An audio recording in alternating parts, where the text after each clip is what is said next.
묵상하심으로 2월 8일 목요일 새벽 기도를 시작하겠습니다.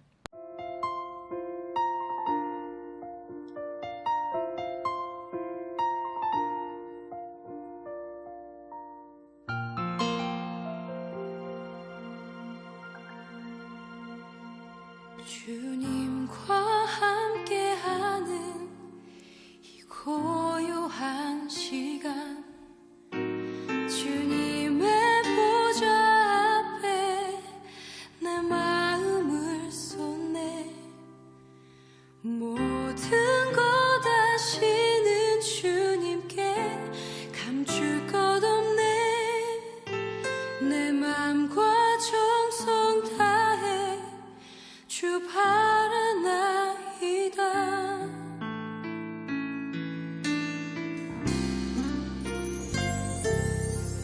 주님과 함께하는 이 고요한 시간, 주님의 보좌 앞에 내 마음을 쏟네. 모든 것 아시는 주님께 감출 것 없네. 내 맘과 정성 다해 주 바라나이다. 온 맘 다해 사랑합니다. 온 맘 다해 주 알기 원하네. 내 모든 삶 당신 것이니 주만 섬기리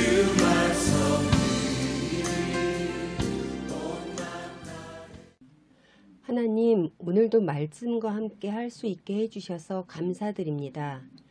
오늘 주신 말씀을 잘 기억할 수 있게 하시고 하나님 말씀이 기준이 되는 삶을 살 수 있게 하옵소서. 예수님 이름으로 기도드립니다. 아멘. 오늘 우리에게 주시는 하나님의 말씀은 사도행전 15장 12절에서 21절까지 말씀입니다. 새 번역 성경으로 읽겠습니다. 그러자 온 회중은 조용해졌다. 그리고 그들은 바나바와 바울이 하나님께서 자기들을 통하여 이방 사람들 가운데 행하신 온갖 표징과 놀라운 일을 보고하는 것을 들었다. 바나바와 바울이 말을 마친 뒤에 야고보가 대답하였다. 형제 여러분, 내 말을 들어보십시오.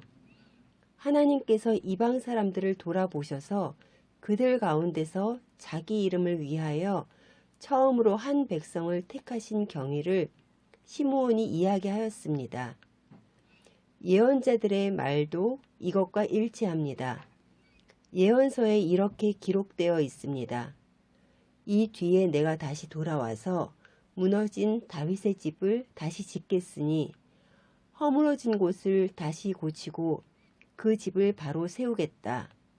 그래서 남은 사람이 나 주를 찾고 내 백성이라는 이름을 받은 모든 이방 사람이 나 주를 찾게 하겠다. 이것은 주님의 말씀이니 주님은 옛부터 이 모든 일을 알게 해주시는 분이시다. 그러므로 내 판단으로는 하나님께로 돌아오는 이방 사람들을 괴롭히지 말고 다만 그들에게 편지를 보내서 우상에게 바친 더러운 음식과 음행과 목매어 죽인 것과 피를 멀리하라고 하는 것이 좋겠습니다. 예로부터 어느 도시에나 모세를 전하는 사람이 있어서 안식일마다 회당에서 그의 글을 읽고 있습니다. 염려하지 않아도 애쓸 것 아시니 오직 주의 얼굴 구하게 하소서. 이해할 수 없을 때라도 감사하며 날마다 순종하며 주 따르고 온 맘 다해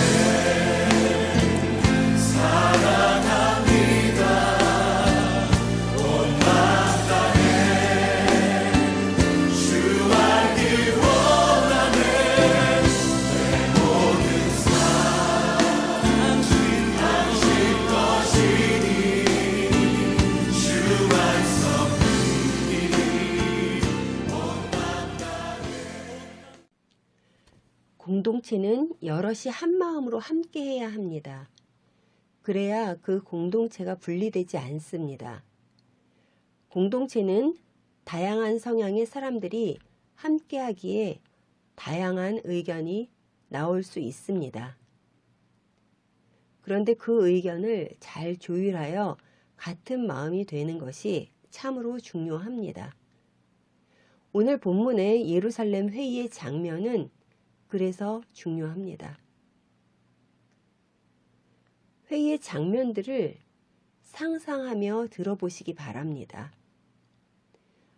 안디옥에서 바나바와 바울 일행이 온다는 소식을 듣고 많은 이들이 예루살렘 성전으로 모였을 것입니다. 바울 일행은 회의에 참석했고 서로 오가는 많은 변론들이 있었을 것입니다. 자신의 의견을 대중 앞에서 말하는 사람들도 있는가 하면 서로 자신의 의견을 나누며 수근수근 거리기도 했을 것 같습니다. 율법을 중시하던 유대인들에게 이방인들의 구원의 문제는 참으로 많은 의견들을 갖게 했을 것입니다. 아마도 회의 분위기는 술렁대는 분위기였겠지요. 그런데 그 많은 변론이 오고 간 후에 베드로는 연설을 통해 온 회중을 조용하게 했습니다. 그 내용은 유대인에게나 이방인에게나 차별 없는 복음에 대한 것이었습니다. 그리고 나서 조용해진 분위기에서 바나바와 바울은 이방인 중에서 하나님이 행하신 표적과 기사를 보고합니다. 베드로의 연설이 있었기 때문에 회중들은 더욱 바나바와 바울의 간증에 귀를 기울일 수 있었습니다. 이들의 보고를 충분히 들은 후에 회의의 의장격인 야고보는 회의의 종지부를 찢는 연설을 시작합니다. 야고보는 먼저 베드로의 연설에 대해 뒷받침하여 성경 말씀을 인용합니다. 선지자들의 말씀도 베드로의 연설과 일치한다는 것입니다. 성경 아모스 9장 11절 12절 말씀을 토대로 베드로에게 일어난 일, 이방인의 회심 사건은 우연이 아니라 약속의 성취임을 강조합니다. 본문 16절에서 18절 말씀입니다. 이 뒤에 내가 다시 돌아와서 무너진 다윗의 집을 다시 짓겠으니 허물어진 곳을 다시 고치고 그 집을 바로 세우겠다. 그래서 남은 사람이 나 주를 찾고 내 백성이라는 이름을 받은 모든 이방 사람이 나 주를 찾게 하겠다. 이것은 주님의 말씀이니 주님은 옛부터 이 모든 일을 알게 해주시는 분이시다. 그리고 나서 야고보는 자신의 의견을 이렇게 제시합니다. 하나님께로 돌아오는 이방 사람들을 괴롭히지 말고 다만 그들에게 편지를 보내서 우상에게 바친 더러운 음식과 음행과 목매어 죽인 것과 피를 멀리하라고 하는 것이 좋겠다고 말입니다. 어느 정도의 절충안입니다. 이 상황에 대한 처방도 말씀을 뒷받침하고 있습니다. 야고보가 요구한 4가지의 금지 조항, 우상에게 바친 더러운 음식, 그리고 음행, 그리고 목매어 죽인 것, 또 피를 멀리하는 것. 이것은 유대인의 입장에서는 정결의식과 관련된 정체성의 문제였습니다. 또한 이방인의 입장에서는 새로운 삶의 방식으로의 전환을 의미하는 것입니다. 예루살렘 회의에서 볼 수 있는 모습은 내 생각을 앞다투어 세우는 자리가 아니라 하나님의 뜻을 찾고자 하는 의지를 보여주는 회의의 모습입니다. 각자가 생각하는 하나님의 뜻을 나누어서 함께 우리를 향한 하나님의 뜻을 찾아가는 것입니다. 그곳에는 하나님이 이루신 역사가 뒷받침되고 있고 하나님의 말씀이 뒷받침되고 있습니다. 그리고 서로의 말을 경청하는 태도가 있습니다. 참 아름다운 공동체의 모습입니다. 우리 생명생교회도 예루살렘 교회와 같은 모습으로 나아가길 소원합니다. 우리의 모든 판단의 기준은 하나님의 말씀이 되어야 합니다. 그래서 하나님의 뜻을 함께 찾아 맡겨주신 사역을 함께 해나가야 하는 것입니다. 여러분의 가정교회는 어떻습니까? 그곳에서도 마찬가지입니다. 가정의 모든 일의 판단의 기준은 하나님의 말씀이 되어야 합니다. 그래서 나의 가정을 향한 하나님의 뜻을 가정원들이 함께 찾아가야 하는 것입니다. 오늘 하루의 삶 가운데서 일어나는 모든 일들의 기준이 하나님의 말씀이 되시는 그런 시간들이 되시기를 간절히 소원합니다. 이 시간 눈을 감고 주신 말씀을 생각하며 내 자신을 돌아보기를 바랍니다. 공동체에서 나의 모습은 어떠했는지요? 내 생각이 우선이 아니라 하나님의 말씀이 우선이었는지요?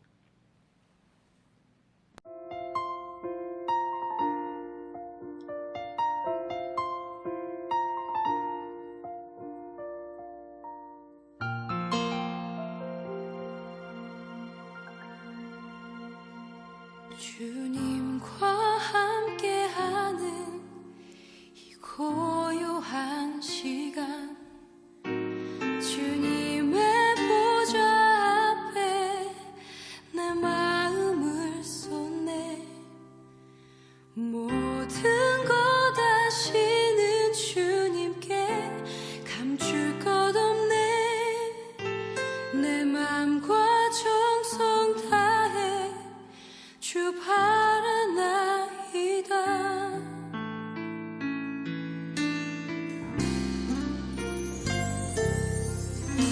주님과 함께하는 이 고요한 시간, 주님의 보좌 앞에 내 마음을 쏟네.